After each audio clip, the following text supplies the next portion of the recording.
دیگر انبیاء کرام جو معجزات دکھاتے رہے، ان کو جو فضائل عطا کیے گئے، یہ سب نور مصطفیٰ کا فیضان ہے۔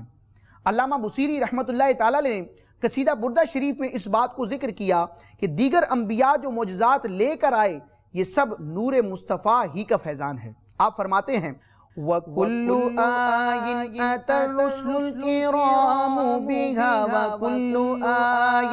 أَتَى الرُّسُلُ الْكِرَامُ بِهَا فَإِنَّمَا اتصلت مِن نُورِهِ بِهِمْ، یعنی دیگر انبیاء کرام جو معجزات لے کر آئے، یہ نبی مکرم سراپا جود و کرم صلی اللہ تعالی علیہ وسلم کے نور ہی کی وجہ سے ہے، آپ کے وجود ہی کی برکت ہے، آپ کے نور ہی کا فیضان ہے۔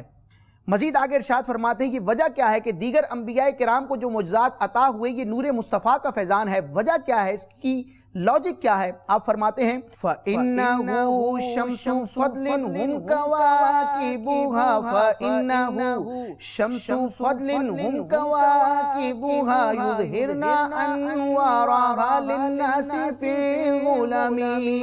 وجہ یہ ہے کہ نبی اعظم صلی اللہ تعالی علیہ وسلم فضل و کمال کے آفتاب ہیں، سورج ہیں، اور نبی پاک علیہ السلام کے نور اور چمک دمک کے مقابلے میں دیگر انبیاء کرام ستارے ہیں،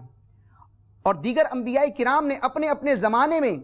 جہالت اور گمراہی کی اندھیریوں میں جو علم اور ہدایت کی روشنی عام کی پھیلائی، یہ سب نبی پاک علیہ السلام کے نور اور روشنی ہی کا صدقہ ہے۔ یعنی ایک تشبیہ بیان فرمائی گئی کہ جس طرح ستارے سورج سے روشنی لے کر رات کو جگمگاتے ہیں، تو نبی پاک علیہ السلام نبوت و رسالت فضائل و کمالات کے سورج ہیں، اور دیگر انبیاء ستارے ہیں، ان کے فضائل و کمالات کا مرجع، منبع اور سرچشمہ بھی یہ نبی پاک علیہ السلام کی ذات ہے۔